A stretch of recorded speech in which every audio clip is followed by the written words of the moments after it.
Hi friends, आज हूँ शेर करीश तमारी साथे ककरा घऊना लोटना लाडू बनाववानी रेसिपी। तो अहीं आगळी घऊनो लोट लई लीधो छे 1 कप अने बीजो अर्धो कप। तो अहीं 1.5 कप में घऊनो लोट लीधो छे। तो अहीं ककरो घऊनो लोट लेवानो छे आपणे। तो अहीं मैं ककरो लीधो छे। हवे मोहन माटे आपणे घी एड करीशुं। एमां आपणे तमारे तेल एड करवुं होय तो तेल बी एड करी शको छो। तो अहीं 2 मोटा चमचा आपणे घी लीधुं छे। तो हवे बधुं आपणे पहेला मिक्स करी लईशुं लोट में। सरस एवं मिक्स कर लेवानुं छे। तो अहीं आगळी मैं ककरो घऊनो लोट लीधो छे एटले रवो नथी एड कर्यो के नथी बेसन एड कर्युं। एवं मिक्स कर लीधुं छे।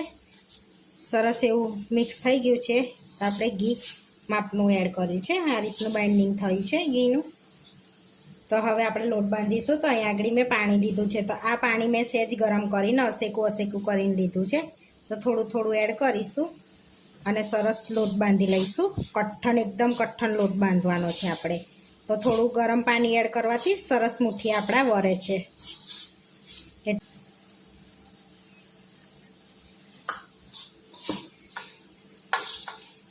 આગળ આપણે થોડું પાણી હજુ એડ કરીશું।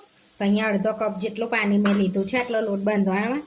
તો આ રીતનો કઠણ લોટ બાંધી લેવાનો છે આપણે। સરસ એવો કઠણ લોટ આપણે બાંધી લીધો છે। આપણે આમાં ही મુઠ્ઠી આવાજ લઈશું। તો આમાં થોડોક લોટ લઈશું આપણે। આ રીતે મુઠ્ઠિયા વાર લેવાના છે આપણે। આ રીતે આપણે બધા મુઠ્ઠિયાને વારી લઈશું। તો આપણે બધા મુઠ્ઠિયા આ રીતના વારી લીધા છે। હવે આપણે તરી લેવાના છે। તો અહીંયા તેલ ગરમ કરવા મૂકી દીધું છે। તો સારું તેલ ગરમ થઈ ગયું છે।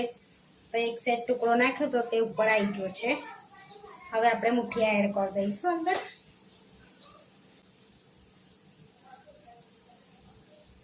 હવે એકદમ ધીમા તાપે એને મુઠિયાને સરસ અંદર સુધી ચડી જાય એવા તરાવા દેવાના છે આપણે। તો ધીમા તાપે તેને થવા દેવાના છે આપણે। તમ ધીમા તાપે જ આપણે થવા દેવાના છે। તો આપણે ધીમા તાપે એટલે તરવાના કે અંદર સુધીને ચડી જાય। તો હવે પલટાવતા રહેવાનું છે અને તરવાના છે એને ધીમા તાપે। સરસ આપણા એવા તરાઈ ગયા છે। તો આને તરવાનો ટાઈમ આપણાને 8 મિનિટ સુધીનો લાગ્યો છે। તો હવે આપણે કાઢી લઈશું। તો આ રીતનો કલર ચેન્જ થાય ને એટલે ખબર પડી જાય કે આપણા મુઠિયા તરાઈ ગયા છે। આ રીતે બીજા બી તરી લઈશું આપણે। હવે ગરમ ગરમમાં આપણે એને ભાગી લઈશું। આ રીતે ભાગી લેવાના છે। આ રીતે ગરમ ગરમમાં ભાગી દેવાના છે। પછી ઠંડા થાય ને એટલે આપણે પીસી લઈશું એને। તો આપણે સરસ એવો ભૂકો થઈ ગયો છે અને ઠંડો બી થઈ ગયો છે સરસ। હવે મિક્સરમાં એડ કરી દઈશું આપણે। અહીંયા મિક્સરમાં આપણે એડ કરી દઈશું। હવે સરસ બંધ કરીને પીસી લઈશું। તો હવે ચેક કરી લઈશું તો સરસ પીસાઈ ગયું છે આપણે। તો હવે આપણે ચારી લેવાનું છે એને। હવે એને આપણે ચારી લેવાનો છે। જેથી ચારી લઈશું ને તો આ રીતનો પાવડર જેવું તૈયાર થઈ જશે। ચારીએ નહીં તો ગાંગડા આખા રહેશે અંદર। હવે બધું ચરાઈ ગયું છે આપણે। હવે આટલું વધ્યું છે। હવે આને આપણે મિક્સરમાં એડ કરી લઈશું। હવે આપણે પીસી લઈશું આને। હવે ફરી પીસી લીધું છે તો સરસ પાવડર થઈ ગયો છે આપણે। આની જોડે જ એડ કરી દઈશું। તો આપણે સરસ એવો ચારી બી લીધો છે ને સરસ રેડી થઈ ગયો છે। તો હવે આપણે ચેક કરીશું। જોઈ શકો છો સરસ એવો ફૂલી અને બહાર આવે છે એટલે આપણો ચૂરમું સરસ રેડી છે।